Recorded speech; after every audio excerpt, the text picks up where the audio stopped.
Request received. Discovering the creator of all aliens. Beyond the solar system, the negative dimension, no time zones, no geographical borders. The Sun is a normal main sequence G2 star, one of more than 100 billion stars in our galaxy. The Sun is by far the largest object in the solar system. It contains more than 99.8% of the total mass of the solar system. Jupiter contains most of the rest. It is often said that the Sun is an ordinary star. That is true in the sense that there are many others similar to it, but there are many more, smaller stars than larger ones. The Sun is in the top 10% by mass. The median size of stars in our galaxy is probably less than half the mass of the Sun. The Sun is personified in many mythologies. The Greeks called it Helios, and the Romans called it Sol. The Sun is at present about 70% hydrogen and 28% helium by mass.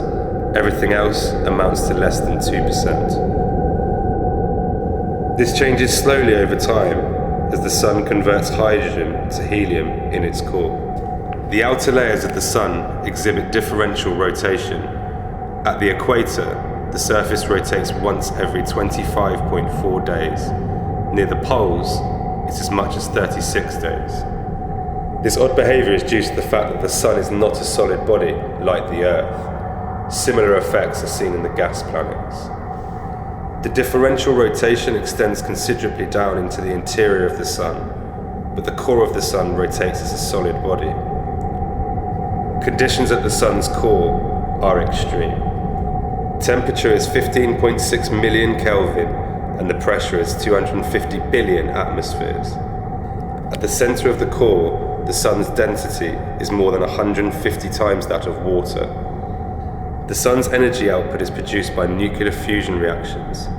Each second, about 700 million tons of hydrogen are converted to about 695 million tons of helium and 5 million tons of energy in the form of gamma rays. As it travels out toward the surface, the energy is continuously absorbed and re-emitted at lower and lower temperatures, so that by the time it reaches the surface, it is primarily visible light. For the last 20% of the way to the surface, the energy is carried more by convection than by radiation. The surface of the Sun, called the photosphere, is at a temperature of around 5,800 Kelvin. Sunspots are cool regions, only 3,800 Kelvin. They look dark only by comparison with the surrounding regions. Sunspots can be very large, as much as 50,000 kilometers in diameter. Sunspots are caused by complicated and not very well understood interactions with the Sun's magnetic field. A small region known as the chromosphere lies above the photosphere. The highly rarefied region above the chromosphere, called the corona, extends millions of kilometers into space, but is visible only during a total solar eclipse. Temperatures in the corona are over 1 million Kelvin. It just happens that the Moon and Sun appear the same size as viewed from Earth. Since the Moon orbits the Earth as the Earth orbits around the Sun, sometimes the Moon comes directly between the Earth and the Sun. This is called a solar eclipse. If the alignment is slightly imperfect, then the Moon covers only part of the Sun's disk, and the event is called a partial eclipse. When it lines up perfectly, the entire solar disk is blocked, and it is called a total eclipse of the Sun. Partial eclipses are visible over a wide area of the Earth, but the region from which a total eclipse is visible, called the path of totality, is very narrow, just a few kilometers, though it is usually thousands of kilometers long. Eclipses of the Sun happen once or twice a year. If you stay home, you are likely to see a partial eclipse several times per decade. But since the path of totality is so small, it is very unlikely that it will cross your home, so people often travel halfway around the world just to see a total solar eclipse.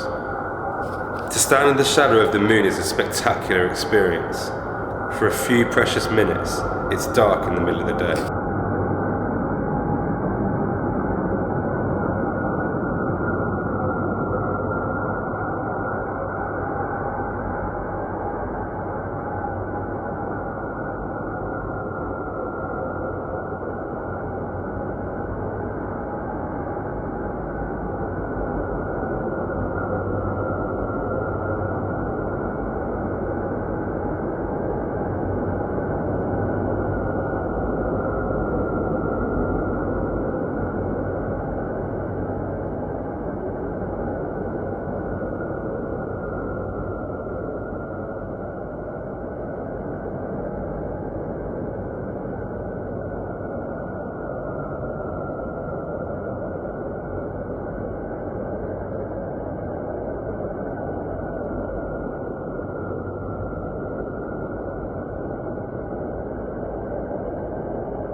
I wonder how the first killer must have felt. Burn, scorch.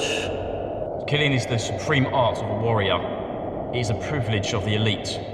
It is the game they can afford to play. Killing doesn't necessarily involve weaponry. Poison is just as efficient and relatively painless. Poison can consist of cyanide, chloride, mercury, bleach. The stuff is easily available and terribly efficient. Weaponry. Axe, knife, gun, bomb, dynamite. A soldier is a killer. Blind and unknowingly sadistic one.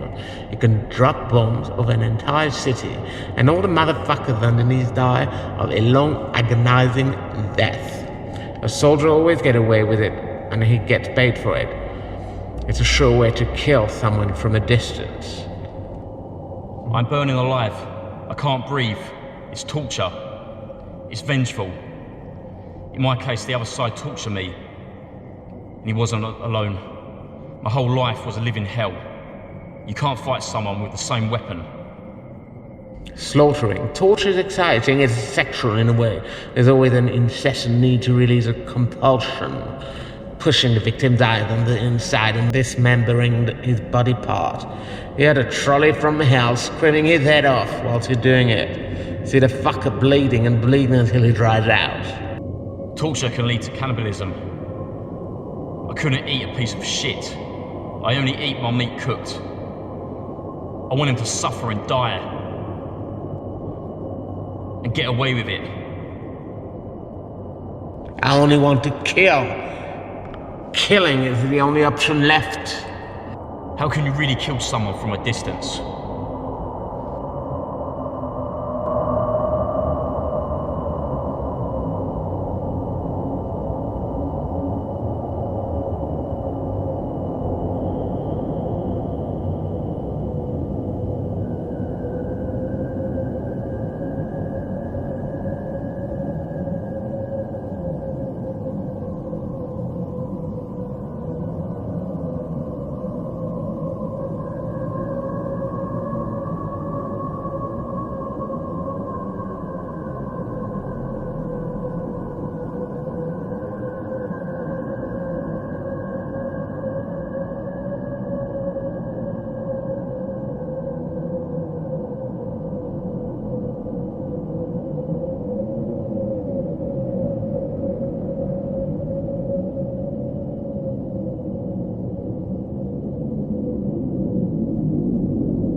We are a new world order. You're under the old order. Anyone can be forced to slave and pay for people and things. And even if we couldn't pay, They will jail you. they would chop your head off with a machete. And use your head as a trophy. And they can dangle your own head to the world. So kill them all. Fuck them all. Let us be the devil and run the world.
Pluto's satellites. Pluto has a moon, Charon, orbiting it with the same period as its rotation, 6 days, 9 hours. Judging by the relative brightness of the two bodies, the satellite may be as much as 1/3 the diameter of Pluto, making it the largest moon in proportion to its main body in the solar system. Another surprise that comes from the discovery of Charon, Christie, 1978, is that analysis of its motion makes possible a new estimate for the mass of Pluto. This comes out at only a 400th that of Earth. Combining this with a measured upper limit for the diameter of less than 3,000 kilometers, the density of Pluto may even be less than that of water. The color is an impression, a visual sensation made upon the eye by the different light in contact with its surrounding, resulting from the interpretation of the brain of the wavelength of perceived light, which enables one to differentiate between alternative, identical objects. The primitive colors are the fundamental colors of the spectrum: red, orange, yellow, green, blue, indigo, and violet. There are also the simple ones, the absence of colors that complement the spectrum seen in terms of hue, lightness, and saturation, a degree mixing with white, grey, or black. Felt simultaneously, they give the impression of black and white. Without colors, we can't see. Without colors, we don't exist. Without colors, we are timeless. Colors bring the illusion that we exist. In real life, we can't see. In real life, there are no colors. The whole story started somehow on a rainy day, watching some snails slipping slowly over the grass. Through the entire shape of a snail's life, we can see the features of his most primitive existence, the animal which symbolizes the long achievement of time. Time and life were passing slowly over the grass, and time itself disappeared. Rainy sky moved into sunny day, making the way to the night, falling slowly over the grass. Life is but a labyrinth where anyone should find his way out. No danger ceases, neither from the inside nor the outside. No matter how long it could take, the most important thing is to find the key and never give up in doing so.